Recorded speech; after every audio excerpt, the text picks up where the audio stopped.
Good morning बच्चों। आज की अकाउंटेंसी की क्लास में जो टॉपिक हम करने वाले हैं वो है accounting treatment in the case of A dissolution of A partnership firm. बच्चों, अभी तक हमने डिसोल्यूशन ऑफ पार्टनरशिप फर्म में माने साझेदारी फर्म के समापन में हमने कुछ बातें जो जानी है, मैंने वीडियो आपके पास भेजी है, उसमें हमने जाना है कि समापन का अर्थ क्या होता है। मैंने बताया था कि व्यवसाय बंद हो जाता है। दूसरा हमने जाना था कि समापन होता किन किन परिस्थितियों में है, तो मैंने बता दिया था कि एक तो न्यायालय के हस्तक्षेप से होता है, न्यायालय बंद करवा देता है कोर्ट, और दूसरा साझेदार अगर चाहे तो बगैर न्यायालय की अनुमति के भी, बगैर न्यायालय के हस्तक्षेप के भी समाप्ति हो सकता है। वो सारे केस मैंने बताए जा रहे। उसके बाद अगली वीडियो में मैंने आपको बताया था कि जब साझेदारी फर्म का समापन होता है तो जो अकाउंट्स हमारे होते हैं उनका सेटलमेंट कैसे होता है। आपने देख ली होंगी वीडियो, मैंने बताया था कि हम संपत्ति जो है वो बेच देते हैं अपनी, वहां से पैसे ले लेते हैं, उससे अपने दायित्वों का भुगतान कर देते हैं। उसके बाद साझेदार ने कोई ऋण दे रखा है तो उसका भुगतान कर देते हैं। फिर भी बच जाता है तो साझेदारों की पूंजी भी दे देते हैं उनको। फिर भी बच जाता है तो बचा हुआ भी साझेदारों में ही उनके अनुपात में बांट देते हैं।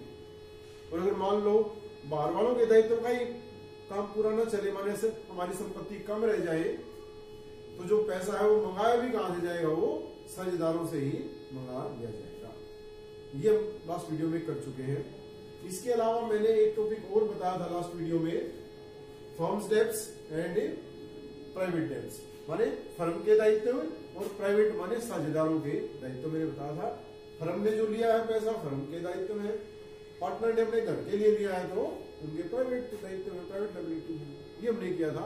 हमने ये भी किया था फर्म की असेट फर्म की लायबिलिटी की पेमेंट के लिए ही यूज की जाती है, और प्राइवेट जो पार्टनर है उनकी असेट उनकी लायबिलिटी की पेमेंट के लिए यूज की जाती है। लेकिन अगर फर्म के पास ज्यादा पैसा बच जाए तो वो साझेदारों की दायित्वों की भुगतान के लिए प्रयोग किया जा सकता है, और साझेदारों के पास ज्यादा पैसा बच जाए तो वो फर्म की दायित्वों के भुगतान के लिए प्रयोग किया जा सकता है। ये हम कर चुके हैं। तो आज हम क्या करने वाले हैं, आज हम इसका प्रैक्टिकल एप्लीकेशन सीखने वाले हैं। आज हम ये कैसे हम असेट्स को बेचेंगे, कैसे लायबिलिटी की पेमेंट करेंगे, माने ये काम सारा प्रैक्टिकली हम कैसे करेंगे, ये आज हम सीखने वाले हैं। तो हम क्या करते हैं, ये काम करने के लिए, असेट्स बेचने के लिए, दायित्वों का भुगतान करने के लिए, ये दो काम करने के लिए हम एक खाता तैयार करते हैं, एक अकाउंट बनाते हैं। और उस अकाउंट का नाम हमारा क्या होता है, उस अकाउंट का नाम हमारा है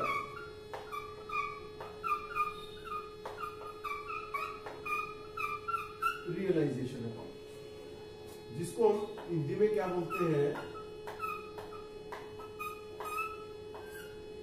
वसूली खाता।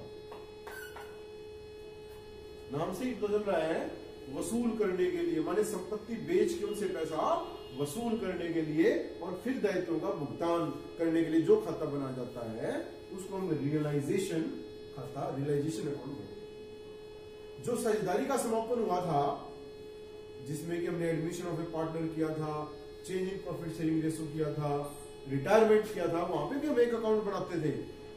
वो बनाते थे कौन सा, रिवैल्यूएशन अकाउंट। उनकी दोबारा से वैल्यू लगाते हैं, लेकिन यहाँ पे हम वैल्यू नहीं लगा रहे हैं, यहाँ पे उनको हमें बेच रहे हैं, इसलिए यहाँ पे हम रियलाइजेशन अकाउंट बना रहे हैं। क्लियर है? तो अब हम क्या करते हैं, सारी की सारी जो हमारी एसेट है उनको हम रियलाइजेशन में डाल देते हैं, रियलाइजेशन में ट्रांसफर कर देते हैं। यूं मान लो एक तरह से कि ये रियलाइजेशन एक आदमी है जिसको हमने ये दायित्व सौंपा है कि वो जो है ये सारा काम करते, संपत्ति बेच के दायित्वों का भुगतान वो कर देगा आदमी। तो अब उस आदमी को हमें क्या करना पड़ेगा, उसको बताना पड़ेगा ना, ये संपत्ति है हमारे पास, माने उसको अपनी जो संपत्ति है, अपनी जो असेट है वो उसको देनी पड़ेगी, उसको ट्रांसफर करनी पड़ेगी। पहला काम हमारा हो जाएगा। अब दूसरा काम क्या होगा भाई, अब हम अपनी लायबिलिटी भी बता देंगे, ये लायबिलिटी देनी है जिम्मे, लायबिलिटी भी उसको दे देंगे हम। उसके बाद क्या करेंगे, वो आदमी क्या करेगा, बेच देगा असेट्स को।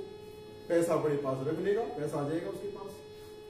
फिर वो क्या करेगा, उस पैसे को दायित्वों के लिए दे देगा, लायबिलिटीज के लिए दे देगा, और फिर कोई पैसा उसके पास बच गया तो वो साझेदारों को दे देगा, लो तुम कुछ करो इसको। ये काम होता है बेटा हमारा, और यही काम यहाँ पे रियलाइजेशन अकाउंट करता है। तो इसी को हम जो है ना स्टेप बाय स्टेप सीखने वाले हैं। आप इसको ध्यान से आप इसको देखिएगा। तो जैसा कि मैंने बताया कि रियलाइजेशन अकाउंट हमें बनाना होता है, तो अकाउंटिंग ट्रीटमेंट में फर्स्ट स्टेप जो हमारा होगा वो क्या होगा, आप लिख सकते हो आप, transfer of assets, transfer of assets to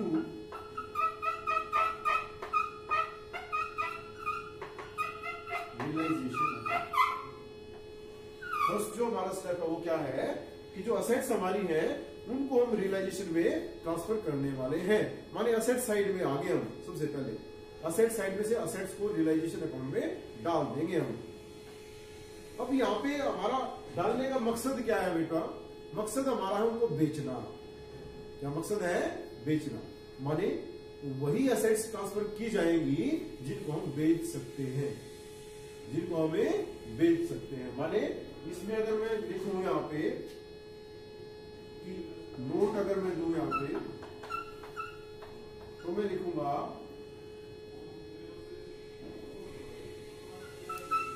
केवल वही संपत्तियां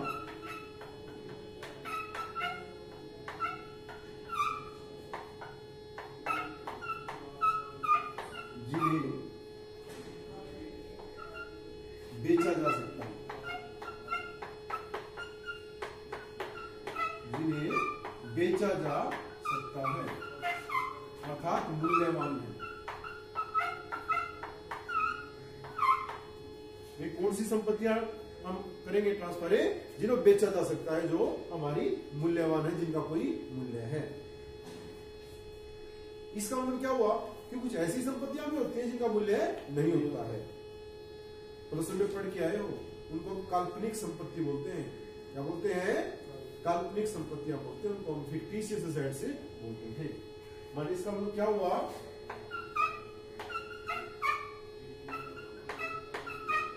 अर्थात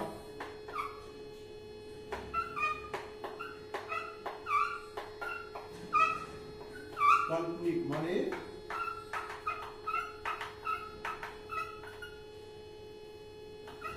fictitious assets को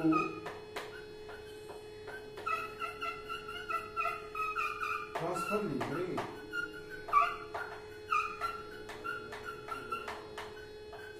जो फिक्टिशियस एसेट्स है ना बच्चों, असेट साइड में, उनको हम रियलाइजेशन में ट्रांसफर नहीं करने वाले हैं। अब कौन कौन सी है फिक्टिशियस एसेट्स, वैसे तो हमने प्लस में किया था, मैं फिर भी बता देता हूं। एक तो हमारा है प्रॉफिट एंड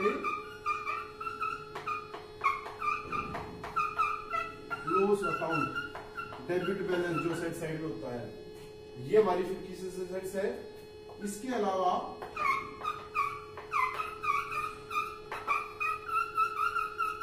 एडवर्टीजमेंट एक्सपेंसेस और भी है, लेकिन मोस्टली ये दो ही मिलती है आपकी। ये दो असेट हमारी क्या है, ये हमारी काल्पनिक संपत्तियां हैं, ये हमारी फिक्टिशियस असेट है। इनको हम रियलाइजेशन में ट्रांसफर नहीं करते। क्यों, क्योंकि बिक ही नहीं सकती ना, ये तो लॉस है हमारा। तो इनका फिर क्या करते हैं,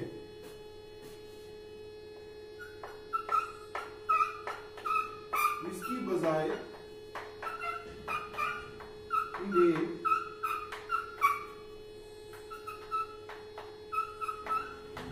साझेदारों के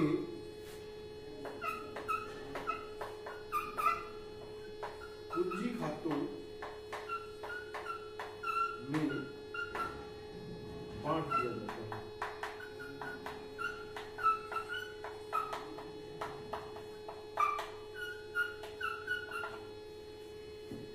ठीक है, माने केवल वही संपत्तियां हम करेंगे ट्रांसफर जो कि मूल्यवान है, जिनका की कोई मूल्य है, जिनको कैश में बेचा जा सकता है। माने वो संपत्तियां जो कि मूल्यवान है ही नहीं, जिनको हम काल्पनिक संपत्तियां बोलते हैं, वो नहीं ट्रांसफर की जाएंगे। वो कौन कौन सी है हमारी? प्रॉफिट एंड लॉस अकाउंट और एडवर्टाइजमेंट एक्सपेंस। तो इनका क्या किया जाएगा भाई? इनको पूंजी खाते जो है उनमें डाला जाएगा, डेबिट साइड में, माने लॉस है इसलिए डेबिट साइड में उसमें ट्रांसफर किया जाएगा। तो इनकी एंट्री क्या होगी? अगर इनकी एंट्री हम करके देखें,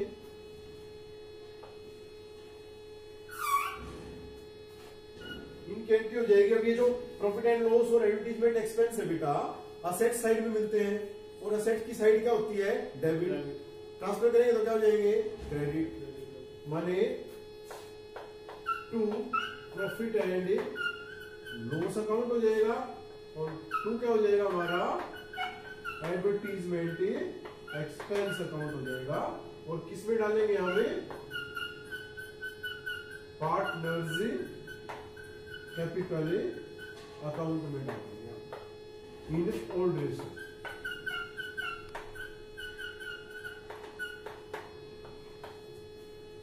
है ना? जितने भी पार्टनर्स होंगे उनमें क्या कर देंगे? इसको बांट देंगे उसकी डेबिट साइड में। तो यहां तक क्लियर है? यहां तक कोई प्रॉब्लम नहीं है। इसके अलावा अब हमारी ऐसी असेट भी होती हैं जो कि ऑलरेडी कैश में है। यहां पे जो असेट्स हम डालते हैं ना, वो बेचने के लिए डालते हैं हम, लेकिन जो पहले से ही कैश में है, पहले से ही नकद में है, उनको क्यों देंगे हम? तो उनको ट्रांसफर हमें नहीं करेंगे। ठीक है? माने हमारा थर्ड नोट हमारा है कि ऐसी संपत्तियां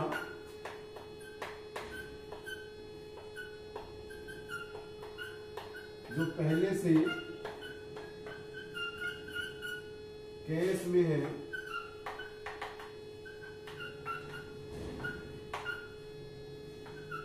उन्हें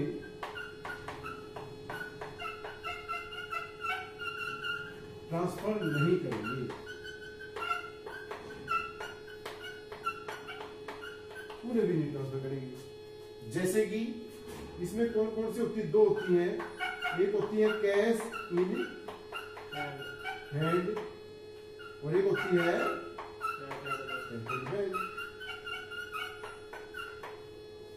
ठीक है जी। तो इनको क्या करेंगे भी हम कैश अकाउंट या बैंक अकाउंट भी बनाएंगे। माने जब भी हम डिसोल्यूशन करते हैं ना फर्म का, तो हम कौन कौन से अकाउंट बनाते हैं? हम एक बनाते हैं रियलाइजेशन अकाउंट सबसे पहले, फिर बनाते हैं अगर किसी पार्टनर ने लोन दिया है फर्म को तो उसका लोन अकाउंट बनाते हैं, पार्टनर्स का लोन अकाउंट। फिर हम बनाते हैं पार्टनर्स की कैपिटल अकाउंट्स, और लास्ट में हम बनाते हैं कैश या बैंक अकाउंट, जो भी हमारे पास बैलेंस अवेलेबल है उसके हिसाब से। ठीक है? तो जो असेट्स हमारी कैश में बदली जा सकती थी उनको रियलाइजेशन में डालेंगे। उसकी बताऊंगा भी एंट्री क्या होगी हमारी। जो नहीं बदली जा सकती है, हमारे कैश में है ही नहीं, उनको हम पार्टनर से कैपिटल अकाउंट में डालेंगे।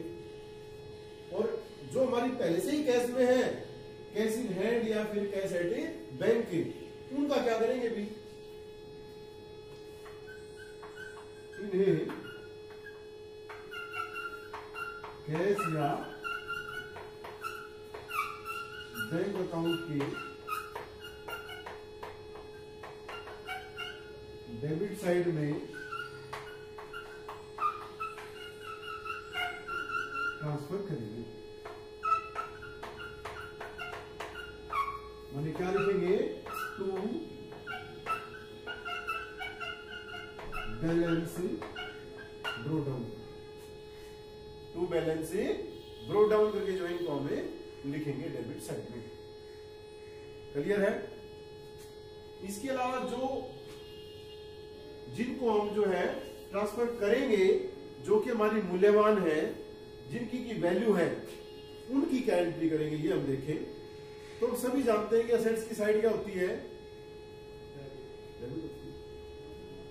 ट्रांसफर करेंगे तो क्या हो जाएंगे? हमारी क्रेडिट हो जाएंगी। तो एंट्री हम क्या करेंगे? यहां पे हम कर देते हैं ट्रांसफर ऑफ असेट्स की टू असेट्स, मैं लिख देता हूं सन्ड्री असेट्स। सन्ड्री असेट्स क्यों लिख दिया नहीं मैंने, क्योंकि अलग अलग असेट्स होती हैं तो अलग अलग लिखेंगे उनको, तो इसलिए मैंने यहाँ पे सन्ड्री असेट्स लिख दिया। और डेबिट क्या कर दिया मैंने, जिसमें हम ट्रांसफर करेंगे, माने रियलाइजेशन अकाउंट डेबिट और to sundry assets at their book value. माने असेट साइड में जिस असेट में जिस वैल्यू पे वो दिखाई गई है ना, उसी वैल्यू पे उसको हम रियलाइजेशन में ट्रांसफर कर देंगे, चाहे वो कितने की भी बिके, उसे कोई मतलब नहीं है, वो जितने की थी बैलेंस शीट में उतने की ट्रांसफर कर देंगे। क्लियर है? माने हम असेट साइड में चलेंगे सबसे पहले। अब असेट साइड में से हम देखेंगे कि क्या कोई ऐसी संपत्ति है जिसका मूल्य ही नहीं है, काल्पनिक है, इन दोनों में से कोई है। अगर है तो हम ये ट्रीटमेंट कर देंगे, उन्हें हम पूंजी खाते में डाल देंगे, डेबिट साइड में बांट देंगे उनको। फिर हम देखेंगे कि ऐसी संपत्ति है जो पहले से ही कैश में है, तो उसका अकाउंट बना देंगे और उसके डेबिट साइड में टू बैलेंस से ब्रोक डाउन करके वो बैलेंस डाल देंगे। ठीक है? उसके बाद हमारी कुछ और आइटम भी हो सकती हैं जिनको हम रियलाइजेशन में नहीं डालते हैं, स्पेशल आइटम्स। यहां बता देता हूं मैं, number 4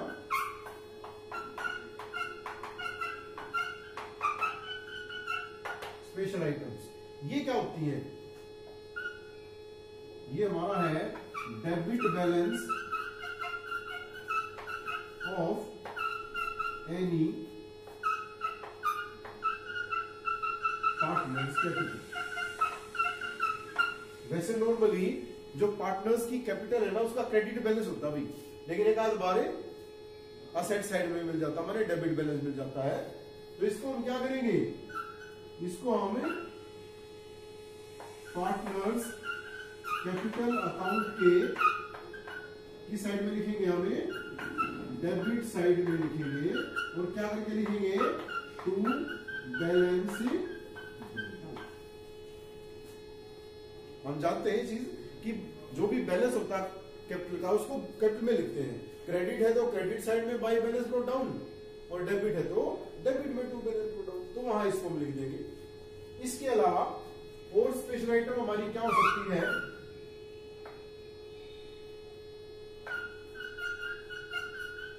balance of partners current account. अगर करंट अकाउंट बनाए जा रहे हैं तो किसी पार्टनर के करंट अकाउंट का बैलेंस मिल सकता है असेट साइड में, है ना, तो उसको क्या करेंगे हम, उसको कहां लिखेंगे, debit side of partners current account. ठीक है? उसको भी किस नाम से, टू बैलेंस ब्रोट डाउन, अगर दे रखे है ऐसा। अब एक आइटम और दी जा सकती है विशेष आइटम्स में, वो क्या हो सकती है हमारी, ड्रॉइंग। क्या हो सकती है हमारी, ड्रॉइंग दी जा सकती है। अब इसका भी आप जानते हैं, इसको कहां लिखते हैं, इसको भी हम debit side of either partners capital account और करंट अकाउंट।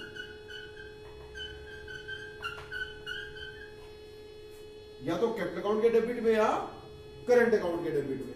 अब ऐसा क्यों, आपने थर्ड चैप्टर करा था, उसमें साझेदारों के जो खाते हैं वो स्थायी भी हो सकते हैं और वो जो है हमारे चालू भी हो सकते हैं, चेंजिंग नेचर के भी हो सकते हैं। तो अगर करंट अकाउंट दिया हुआ है ना क्वेश्चन में, तो फिर करंट अकाउंट के डेबिट में डालेंगे ड्रॉइंग को, और कैपिटल दिया हुआ है तो कैपिटल के डेबिट में डालेंगे। ये हमारी विशेष है। काल्पनिक संपत्तियों का देख लिया हमने, जो ऑलरेडी कैश में उनका देख लिया, और ये जो स्पेशल आइटम है इनका देख लिया हमने। माने अगर हमारा कैपिटल का डेबिट बैलेंस है तो कैपिटल अकाउंट के डेबिट साइड में लिख देंगे to balance brought down, current का डेबिट है तो करंट के डेबिट में टू बैलेंस ब्रोट डाउन, और ड्रॉइंग है तो जो है करंट है तो करंट के डेबिट में, कैपिटल है तो कैपिटल के डेबिट। और इनको छोड़ के बाकी जो भी संपत्ति हमारी बच गई, चाहे वो स्टॉक है, चाहे वो डेटर है, चाहे वो प्रीपेड एक्सपेंस है, चाहे वो इन्वेस्टमेंट है, चाहे वो फर्नीचर है, चाहे लैंड एंड बिल्डिंग है, कुछ भी है, चाहे वो गुडविल है, ईच एंड एवरीथिंग इनको छोड़िए, वो सारी की सारी हम कहां डाल देंगे, रियलाइजेशन अकाउंट में डाल देंगे और एंट्री हो जाएगी रियलाइजेशन अकाउंट डेबिट और टू सन्ड्री असेट्स। किस वैल्यू पे, जो बैलेंस शीट में वैल्यू दी गई है।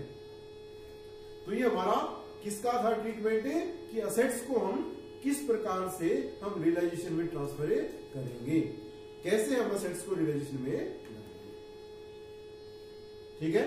क्वेश्चन हमारे दो तरह के आते हैं बच्चों, एक तो जनरल एंट्री करनी आ जाती है, तो मैंने जनरल एंट्री करनी बता दिया आपको।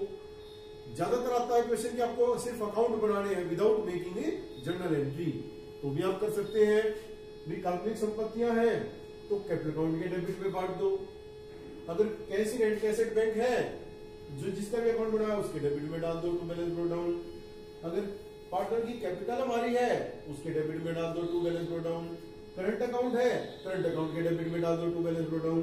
ड्रॉइंग है तो कैपिटल अगर ये दे रखे तो कैपिटल के डेबिट में, अगर करंट भी दे रखे तो करंट के डेबिट। और बाकी जो असेट्स बच गई उनको रियलाइजेशन के डेबिट में डाल दो, to land, to building, to furniture, to debtor etcetera. Clear है। इसके बाद अब हमें लायबिलिटीज को हम ट्रांसफर करेंगे।